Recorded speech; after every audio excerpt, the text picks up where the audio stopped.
Hey guys, welcome back, and today we are going to be talking about the PayPal Cashback Mastercard, and who I think this credit card is good for, and who this credit card might not be so good for, and some of the problems I have with credit cards like this.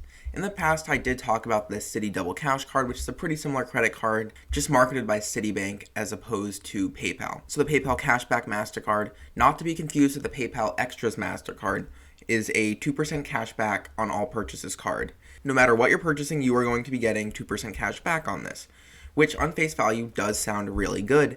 And if you just are looking at pure cash back on all purchases, 2% is pretty much the best thing you're going to get from a normal credit card on all purchases. However, of course, there are some specific credit cards that might give you 3% cash back on dining, 3% cash back on gas, but maybe 1% back on everything else. This is a kind of right in the middle, 2% back on everything. Now, this card, of course, doesn't have any annual fee, which is always nice to see, because that definitely makes credit cards like this a little bit more interesting. However, definitely the drawback of this card is that there's no intro bonus.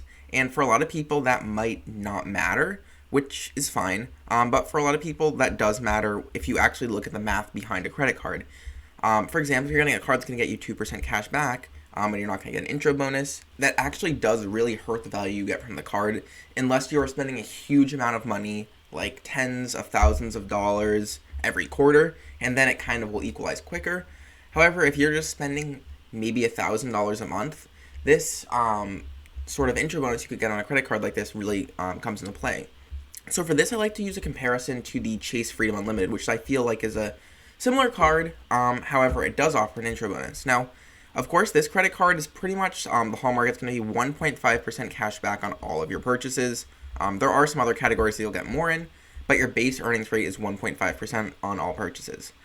However, this also is accompanied by a $200 intro bonus when you spend $500 in the first 3 months, which is awesome and gives you a lot of really good value on this credit card. And I did just throw together a quick spreadsheet just to take a look at the issues and the problems that arise when you just look at one of these credit cards like a 2% cash back card versus a 1.5% cash back card. So what we have here are just two credit cards, the Chase Freedom Unlimited, which is a 1.5% cash back card, and the PayPal Mastercard, which is a 2% back card.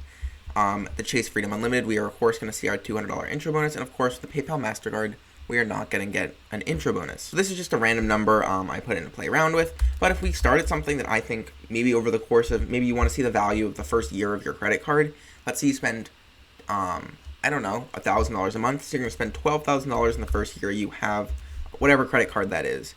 And as you can see here with the PayPal Mastercard, you earn that 2% cash back. That's going to net you $240 of cash back, which is good. However, when you compare that to something like the Chase Freedom Unlimited, which is only earning you 1.5% cash back, which however you look at it is definitely less than 2%, you're going to be getting that $380 of cash back.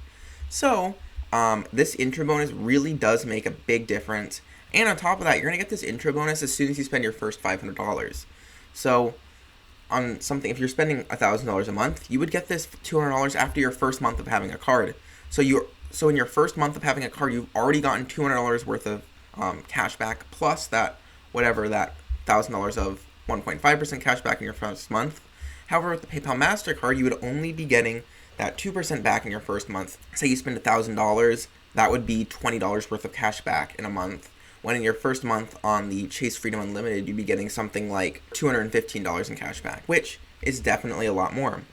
So just playing with the numbers a little bit more, let's say in your second year you continue spending $1,000 a month, $24,000 of spending.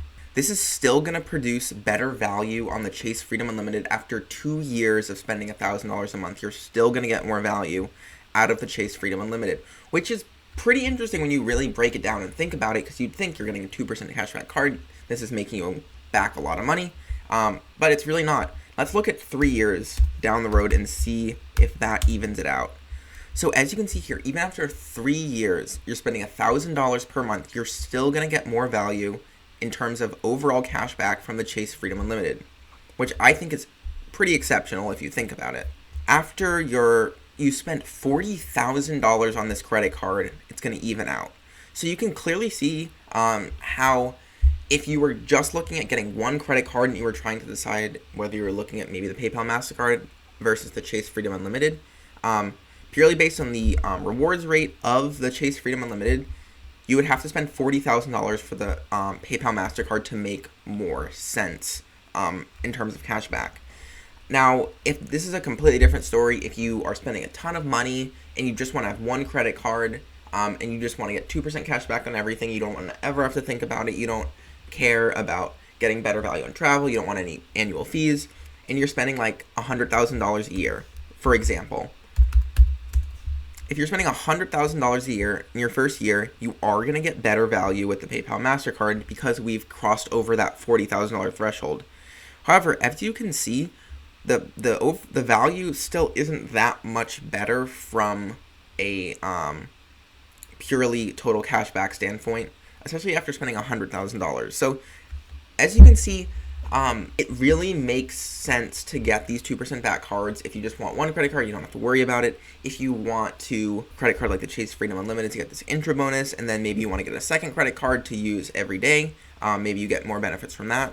Just something to think about when you are applying for credit cards. It definitely draws you in getting 2% cash back, and it seems like it would make the most sense to do something like a 2% cash back versus something like a 1.5% cash back you'd get on like a Chase Freedom Unlimited or American Express Cash Magnet. But it's really important to look at the full picture, what kind of intro bonuses you're going to get from each card, other benefits of the cards, of course, and even on top of that, you're getting this 5% back on travel that you purchase through Chase, 3% back at dining, and 3% back at drugstores, and you're getting a 5% back at grocery stores in the first year. It's really important to look at the whole picture and not just one standout feature of a specific credit card, just to make sure you are getting value that's going to work for you. If you guys did enjoy this video, of course, make sure to subscribe for more videos like this in the future. Let me know your thoughts down in the comment section below. Do you have something like the Chase Freedom Unlimited? Do you have the PayPal Mastercard, and does that credit card work well for your setup and your spending? Do you think you'd get better value if you had gone for something like the Chase Freedom Unlimited and gotten that intro bonus? Or do you feel like having the PayPal Mastercard, getting that 2% cash back, is the best for you, and who you see PayPal Mastercard as being good for? Thank you for watching, and I'll see you in the next one.